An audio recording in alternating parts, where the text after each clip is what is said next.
No. No, hear me. Hear me!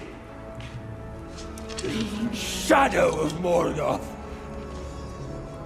Hear the dying words of Celebrimbor.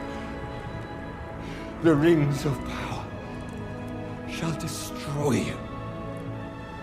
And in the end, I foresee, one alone shall prove your utter ruin!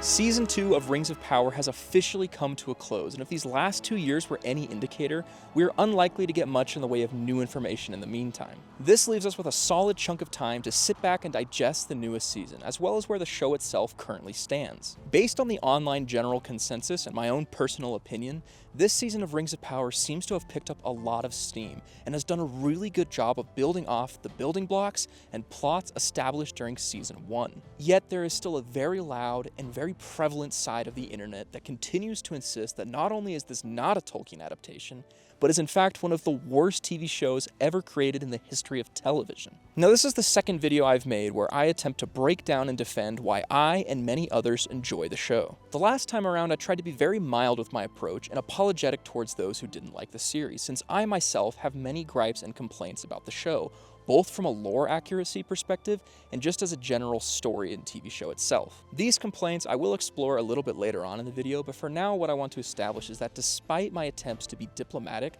I was still absolutely lambasted in the comments by people who hate the show. With one of my all-time favorites still being the commenter who referred to me as an embarrassment to Anglo-American civilization, simply for enjoying a television show. This time around, I'm not going to be so accommodating in my approach. Season 2 has officially won me over, and moving forward, I am going to be unabashed and unapologetic in my appreciation and love for the show. This video will serve as an overview for the series as a whole, but will mainly focus on concepts from Season 2, so yes, beware, there will be massive story spoilers. Side note, if you are interested in hearing my elaborated opinions on this season as a whole, I did recently film a breakdown series where I covered each and every episode in depth. I've got those on a playlist on my channel if you're interested in checking them out. Like all my videos, I highly encourage and incentivize civil discourse in the comments. I make these videos as a way to engage with the community, and I love hearing everyone's opinions. I usually try to respond to every comment that I can. However, this is not an invitation to bully, harass, or mock anyone in the comments. I have a zero tolerance for hate speech and ask that we keep conversations constructive and open-minded. Now, that isn't to say you aren't allowed to dislike Rings of Power, but if you do, please illustrate that in a way that isn't actively judging, belittling, or insulting others. Thank you. Now, without further ado, here is my defense of Rings of Power Season 2. Before we can talk about the specifics of Rings of Power, I think it's important to remind us all that this is an adaptation of Tolkien's works. It's not meant to be a one-to-one recreation, nor should it be. More on that in a bit. Regardless of what the hate rhetoric says online, this show absolutely is covering a story from Tolkien's Legendarium. Especially after Season 2, this is an argument that can no longer be supported. So this whole, the only thing Rings of Power has in common with Tolkien is the characters' names, is simply fundamentally false. And that isn't a matter of opinion. In order to make any adaptation from one medium to another, things have to be altered and changed. You cannot tell a story that spans thousands of years and is related mostly through bullet points without having to create some connective tissue here and there. Many people often complain about the timeline compression of the show, which appears to be a big sore spot. Critics will cite examples like Isildur and Celebrimbor being alive at the same time as massive breaches in the lore.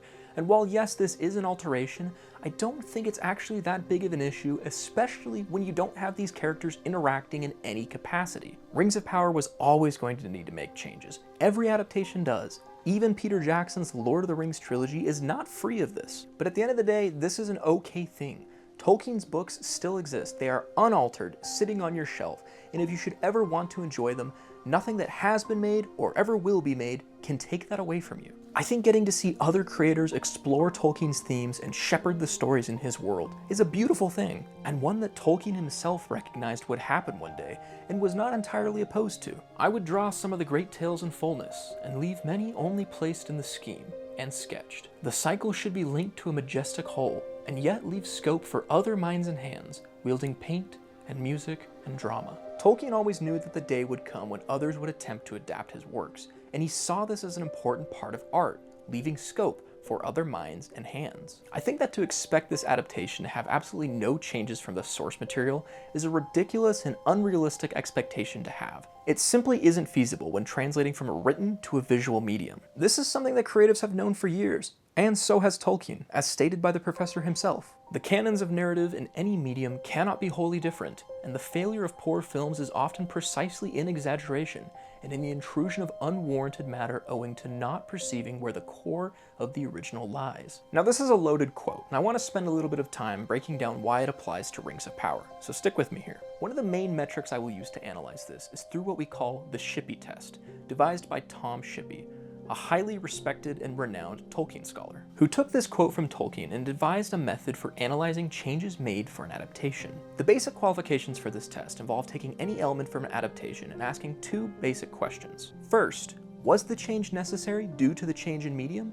And second, does it alter the core of the original? Now, analyzing Rings of Power through this lens makes for a very interesting discussion, and I believe those who outright claim that there are no themes of the original within Rings of Power are limiting themselves from engaging with it in an interesting and thoughtful manner. I think the show is at times indeed a thoughtful adaptation that goes a lot deeper than most are willing to give it credit for. While this is a great conversation to continue in the comments, one of the arcs I want to go over is Celebrimbor, and more specifically, the forging of the Rings of Power. For context, within the lore, the Rings of Power are forged by Celebrimbor, with the assistance of Sauron, under his elf guise, Anatar. The 16 main Rings of Power are forged first, with Sauron then leaving and Celebrimbor continuing to make the 3 elven rings on his own, untainted by Sauron's corruption, but fashioned all the same after the manner of his craft. Within the show, however, they change a couple aspects of this story, mainly the order of the forging of the rings, which has been the cause of much frustration, both within those who like and dislike the show. I myself was disappointed and confused with the way Season 1 ended with the forging of the 3 and Sauron being kicked out of Eregion. It felt like a huge wrench thrown into the lore, and I really couldn't fathom how they were going to adapt or recover from it. But this led to reassuring a point that I had tried preaching during Season 1, even though I didn't always do a great job of following it. But that was to trust the process and reserve final judgment until the show is finished. Many of the issues I had with Halbrand showing up in Eregion, helping to forge the rings, and then being kicked out were immediately alleviated with the intro to Season 2 and how they handled introducing his new Anatar form into Eregion. It was a concept that seemed perplexing to me at first, but the way the show executed it was almost perfect. Now, even though the rings were forged out of order, I believe the core of the original remains intact. Sauron and Celebrimbor still forged the rings together, with the 3 having been made without his touch. Those key principles remain true, and with the way the show decided to play out Celebrimbor being deceived by Sauron, it makes total narrative sense for me. Once Sauron sets his claws in Celebrimbor, it seems fit that things would only go downhill after that. And the idea that in the books they spent 500 years together forging the rings, and then Sauron left, leaving Celebrimbor able to forge the last 3 rings in bliss and purity, always seemed kind of odd to me. And in this story, absolutely would not work. I love the way they explored Sauron's deception of Celebrimbor, and I think that if they threw the forging of the 3 rings at the end of this season, it would not have worked without a major story overhaul. And I'm happy to say that with the way they chose to go about it, having the forging be more in line with the ring poem, in my eyes, changing the order of the forging passes the Shippy test. I think it was a necessary change for the story they were telling, and I believe it preserves the core of the original. And while I understand why fans are upset, I would urge you to look into more deeper aspects of the show, as I truly believe there is an attention to detail here that is overlooked by many who are determined to undermine and write off the show at every turn. Beyond the core of the original being preserved in plot elements, I also believe that there are a lot of Tolkien's themes which shine through in individual scenes, such as the preservation of nature in Arondir's scene with the Ents, The negative impacts of industry, as Disa struggles with King Durin using the ring to plunder the mountain and undermine the Stonesinger traditions. Pharazôn resenting the mortal lifespan placed upon men and seeking to circumvent it. Nori pitying the Galdrium who was killed, which is further emphasized by the Dark Wizard chastising her for pitying him, showing that evil dismisses pity as weak, when it is the very foundation of what Sauron's demise is built upon. And the last one I'll mention, because believe me, there are even more, is Celebrimbor's final plea to Galadriel, about how it isn't strength that overcomes darkness, but light. This not only fits flawlessly into Tolkien's themes, but I think serves as a great, impactful character moment for Galadriel's arc that I think will have great ramifications for her development in the future. Now, while I said that was the last theme I was going to mention, that was only partially true, because I do want to touch briefly on the concept of absolute evil and the way that Rings of Power handles their orcs. This, for some reason, was the source of some of the most concentrated outrage this season, and I cannot for the life of me understand why. There have been many reasons why people have claimed sacrilege over the way Rings of Power has humanized their orcs, such as claiming that orcs do not reproduce and are instead born from mud pits, a completely false notion popularized by a key scene from Peter Jackson's films, or implying that orcs do not have free will, or family structures, or any morality outside of being absolutely evil. Now, there are many videos out there that have broken down this topic in more detail, but I think it's worth noting that this itself was a concept Tolkien struggled with his entire life, never really settling on a backstory for the orcs he was satisfied with, and disliking the idea that orcs have been robbed of their gifts of agency from Ero-Ilúvatar when they were corrupted into orcs by Morgoth into unthinking, unfeeling beasts. Absolute evil has never been something that Tolkien has incorporated into his books, and once again, ties into the very first line of the series and a direct quote from the books. Nothing is evil in the beginning. I don't believe in absolute evil, but I do believe in absolute good. Yeah. Let's say, If you don't believe in absolute evil, why did you create the Dark Lord, who seems to be the apotheosis of it? as he said in the book, that he himself was not evil to begin with.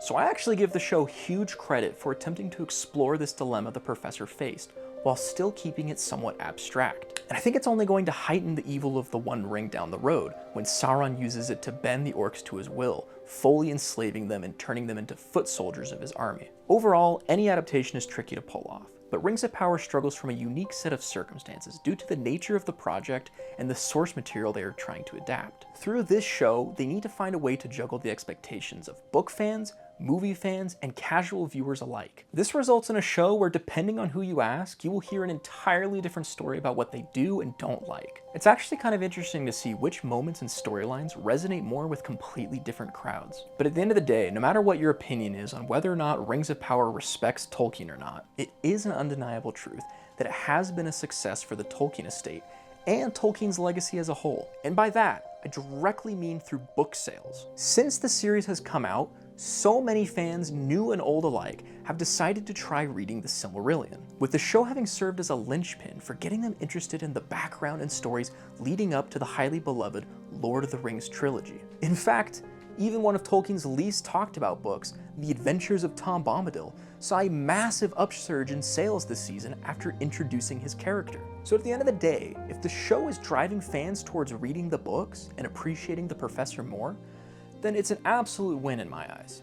Now let's talk for a moment about this latest season, as I'd like to highlight some of the strengths and weaknesses in my eyes. First off, it's fairly common to criticize films for their ludicrous budgets nowadays, and even jokingly refer to them as money laundering schemes. But despite being the most expensive TV show ever made, Rings of Power looks, feels, and sounds the part. I generally try to explore criticism from every angle, but whenever somebody starts to bash the show for the way it looks, I almost immediately have to just completely disagree. Because I'm sorry, I feel like the show is just operating at a level that some films don't even reach. Now, as far as the season itself goes, I think it's safe to say that it was an overall improvement from season 1. But I want to be careful in distinguishing with the fact that I enjoyed season 1, and I think a large part of why season 2 was as good as it was directly because of the many building blocks and setup they took the time to painstakingly create during season 1. There were so many intriguing plots and characters that were only set up then that had beautiful payoffs this season. But the overall general consensus I've seen is that most people were more happy with this season and are overall excited to see where the show is headed. I'm going to dive into it a little bit later about fan reception and how the creators approach it,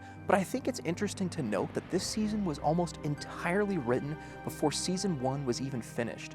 In fact, it started filming before the finale of season 1 was even out, and even with that, I feel like they fixed, adjusted, and improved so many of the attributes that a lot of people struggled with in season 1. And that's without any of the fan reception and feedback they've since gathered in the last 2 years, both the good and the bad. Just to touch on a few specifics from this season, I first want to do my due diligence and give all the praise in the world to Charles Edwards and Charlie Vickers.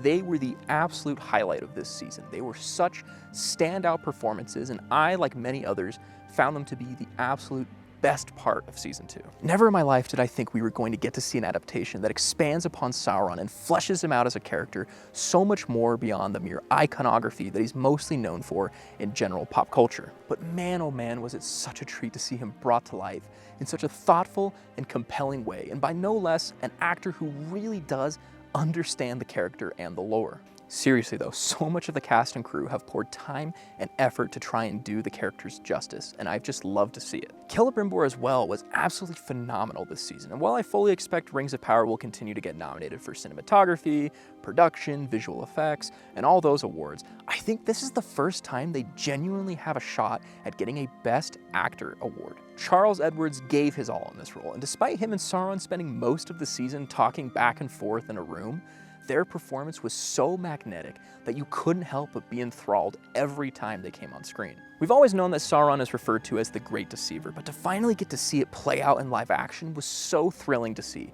And I really do think that after this season, the show has absolutely earned the right to use that title. The writing between these two was the strongest out of anything else this whole season. And while I will miss Celebrimbor moving forward, his arc was such a delight. Now, immediately juxtaposing that is the storyline which I struggled with the most, which was Rune. Now, before all the Harfoot enthusiasts come for me in the comments, I do want to reiterate that I enjoy the characters included in this arc. But I just found the amount of time dedicated to Rune to be a bit distracting towards the rest of the plot. I think I can safely say that by the end of the season, they gave enough time to the Eregion plot to really flesh out the dynamic between Celebrimbor and Sauron, but there was definitely a point that I was worried it was going to detract from Eregion.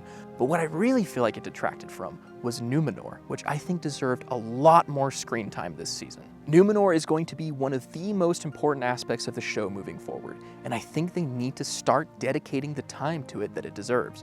I'm hoping things change in season 3. I do think that Rune provided a bit of levity in an otherwise dark and dreary season, but I think it was just a little frustrating to see how much dedicated screen time they got, while other major important canon events were happening outside the story. I also really struggled with Poppy coming back. I think the showrunners really did something interesting, bold, and creative when they had Poppy and Nori split at the end of season 1. I saw it as them taking the archetype Frodo and Sam characters and separating them, which in my eyes was something really interesting, unique, and I thought it could play out as being one of the strengths of the show to see them tell their own story and weave their own web. But less than halfway into episode 1, Poppy shows back up, and I spent the entirety of the season waiting for there to be a good reason for it. Sure, she helps them out with the walking song, but I think you could argue that she wasn't necessary for that plotline. For as much as I thought the Rune storyline took up too much screen time, I also don't think it got enough screen time because there are so many aspects of it that feel really underbaked or underutilized. Nori and Poppy's arc I feel like could have been interesting in this season, but it was too fast and too slow in certain areas, and overall the pacing for it just felt a little weird. Overall, I'm going to try and reserve judgment. As I've established before, sometimes there are things that pay off down the road, so for now, I am okay with Poppy coming back, but I'm definitely keeping an eye on it. I also struggled a little bit with Tom Bombadil. As fun as it was to finally see him in a live-action adaptation, I still really don't know how I feel about it. On the one hand, I do understand some of the changes they made to his character to make him more influential on the plot. That I understand, but I'm a little upset about how grim they made him. I don't think they necessarily needed to make him as jolly as he is in the books, but he's just so grim and serious in this series, and it really bugged me as somebody who was excited to see that sort of irreverent, kooky character that really clashes with a lot of the characters in the books and provides a fun juxtaposition. In terms of the Gandalf reveal, as much as I cringed at the whole Grand Elf naming convention, I kind of feel like I'm not allowed to hate it anymore ever since I talked to my mom and she said that she found it really cute and she's happy he's in the show. So I guess that feeds back into my point about how there's a little something for everyone in this series. It is a little something for everyone. I will say that I don't have any major issues with the stranger being Gandalf. Maybe I would have at one point, but I feel like I've kind of had 2 years at this point to sort of come to terms with the fact that he was going to be Gandalf. And at the end of the day, Gandalf is probably my favorite fictional character of all time. So yeah, I'm excited to get to see him in a show. I like him. I want to see more of him. I'm selfishly excited to have him in the show, even if it does play a little fast and loose with the lore. Though to be fair, the lore around exactly when and where the wizards showed up in Middle-earth has always been the source of academic debate, so I'm sort of okay with this interpretation of it, as long as they make sure to include other important aspects of the wizards arriving to Middle-earth, such as Gandalf receiving the Ring of Fire from Círdan. I do really love Daniel Wayman as an actor, and I actually think keeping his identity a secret was a really smart move, because as a huge Ian McKellen Gandalf fan, I found myself somewhat won over by Daniel's performance. I've really come to enjoy his performance and his portrayal of the Wandering Wizard, which, seeing anyone else in that role is a fact that I probably would have rioted about 10 years ago. But now, I'm just happy and excited to see what they're going to do with it. Now, as I mentioned before, this video isn't going to be an extensive season overview. If you want to see my expanded thoughts, be sure to check out my review series. But real quick, just to touch on a few other aspects of this season, I think the direction they're pushing Numnor in is a good start, and they've made Elendil's character a lot more interesting this season. Again, I think they need to spend more time dedicated to fleshing out Numnor, its politics, what exactly is going on. I think there are good bones there, but overall it just feels a little flat right now. I don't see a lot of people reiterate this idea that they care about or are invested in Numnor. Khazad-dûm was a true highlight of this season, and the dwarves continue to be one of the best aspects about the show. I'm really interested to see how the ring drama is going to play out over the next few seasons, but overall, I had very little to complain about this plot. And that shot of King Durin jumping against the Balrog was one of the coolest things I've ever seen on a television screen in my life. Pelargir was fun, but mostly filler. I did like to see Isildur grow up a little bit and interact with other characters. I didn't expect to enjoy his dynamic with Theo and Arondir as much as I did, but I think Maxim Baldry does a great job of interacting with other characters, and I can't wait to see him meet up with Elrond and Gil-galad down the line. Speaking of those two, the elves were another storyline this season that I had mixed opinions on. I did enjoy the development we got with Elrond this season, and getting to see him explore a new side of his character was really fun to see. Watching him learn to adapt as a warrior was a really fun aspect of this season. In fact, the entirety of the Siege of Eregion was an absolute cinematic highlight to watch. I also really liked what they did with Galadriel this season, and further assured me in my long-held belief that more people need to be patient with her. She's going through a complex character arc that I think actually heightens aspects of her character from the original text. I absolutely commend the showrunners for fleshing out these minor passages from the text and turning them into compelling backstories for their characters. Speaking of the showrunners, one thing I did struggle with this season was the kiss scene between Elrond and Galadriel. Now, I'm not really interested in talking about it a whole lot, but I feel like I have to include it lest every single one of my comments end up being people calling me out for avoiding it. So real quick, do I think it was necessary? No. Do I think it could have been done a different way? Yes. Do I think it was meant to be seen as romantic?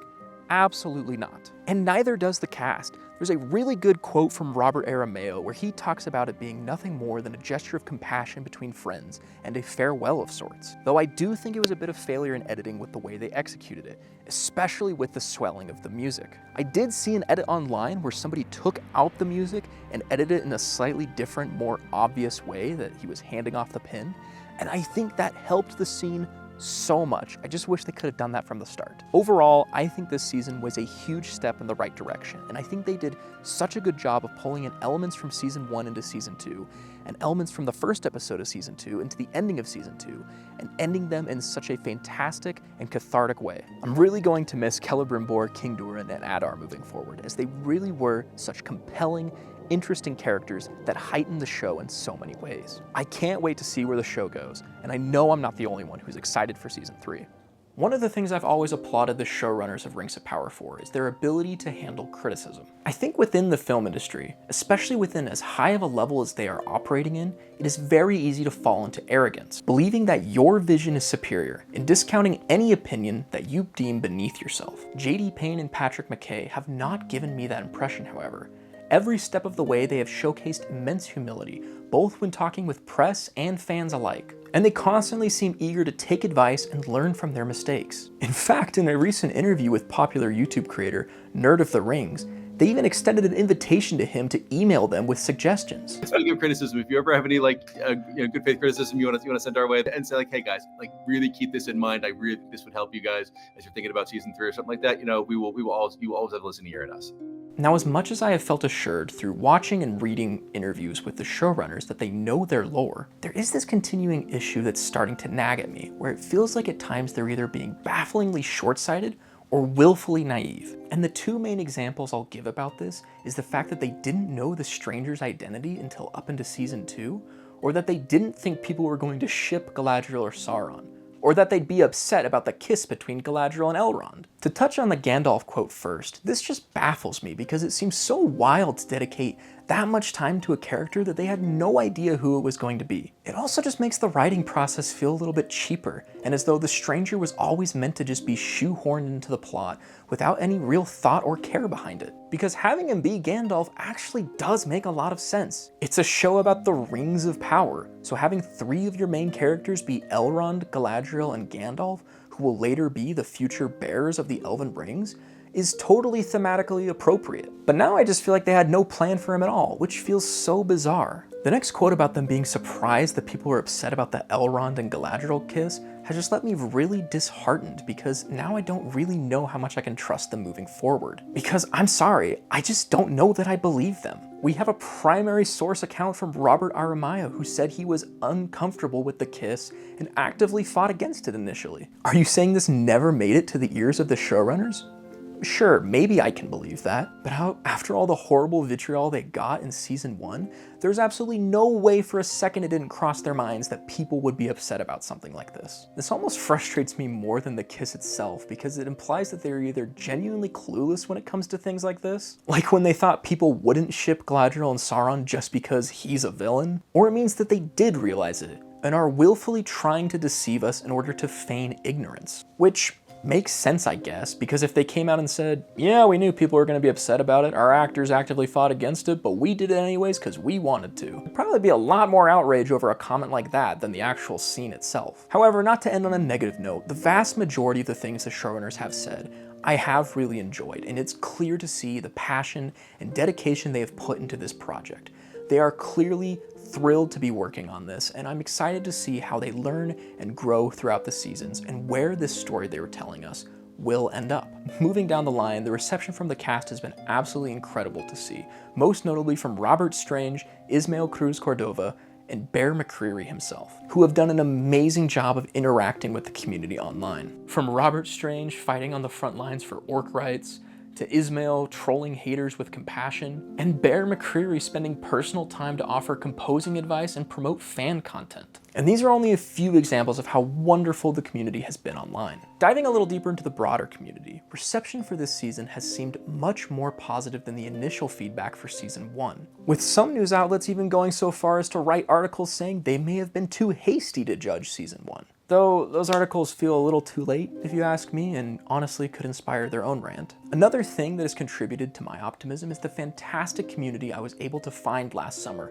through various social media sites such as Twitter, for example. For as much of a hellscape as that putrid website is, there's a surprisingly active, wholesome Rings of Power community on there. They've really made me feel at home and given me a great outlet to talk about the show with other people. Half the reason I made my first defense of Rings of Power video was because I felt like the only person alive who liked both Tolkien's works and Rings of Power. But I'm happy to say that isn't the case, and I'm so glad I have other people I can talk about this with now. I really do feel optimistic for the future, and I feel like some of the negativity for this show is starting to fade slowly but surely. I think in this moment it's really important for us to do our part to help perpetuate this culture of healthy, critical analysis while striving towards positivity. Now, I want to be clear that once again, I'm not saying we aren't allowed to criticize the show.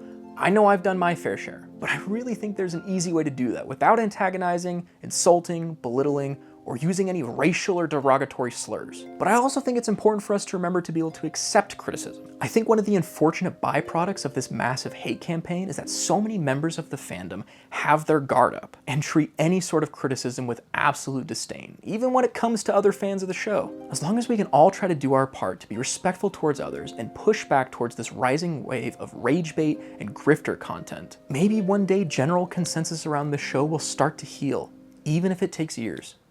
Overall, I think this season has once again proven the timeless truth that so many shows just need a chance to breathe.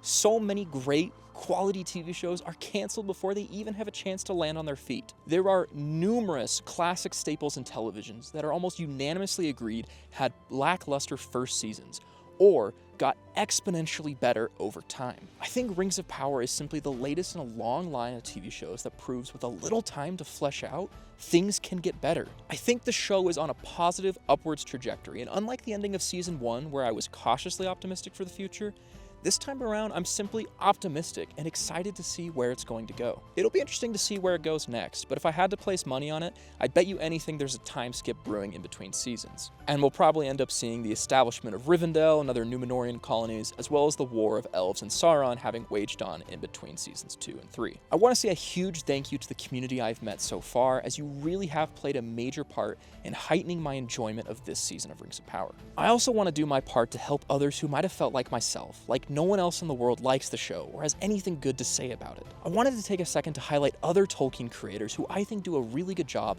of engaging with Rings of Power in a thoughtful, constructive, and positive way. One of the things I really appreciate about these creators is that many of them have issues with the show, but they never once let that get in the way of them trying to understand and analyze it as an adaptation of Tolkien. So without further ado, if you're looking to combat the endless negativity and mindless hate in your algorithm, here are my suggestions for positive Tolkien creators. Nerd of the Rings, the Prancing Pony podcast, or Rings Wrap Up if you want strictly Rings of Power related content. James Tauber with the Digital Tolkien Project, the Lorehounds, The Wonder of Tolkien, Tea with Tolkien, Dug Too Deep, House of R, Daily Rings of Power, Don Marshall, and the Tolkien Professor with Rings and Realms. All these channels will also be linked in the description, so feel free to go down there and check them out if you haven't already. But besides that, that's all for me today. Thank you to everyone who stuck around to the end of this behemoth of a video. I appreciate everyone who's supported my channel so far, and if you want to see more content from me in the future, consider liking and commenting down below, as well as subscribing. Additionally, if there's any topic you'd like to see me cover in the future, be sure to let me know. But in the meantime, all we can do is sit back, buckle up, and prepare for what is sure to be a grueling wait for the next season.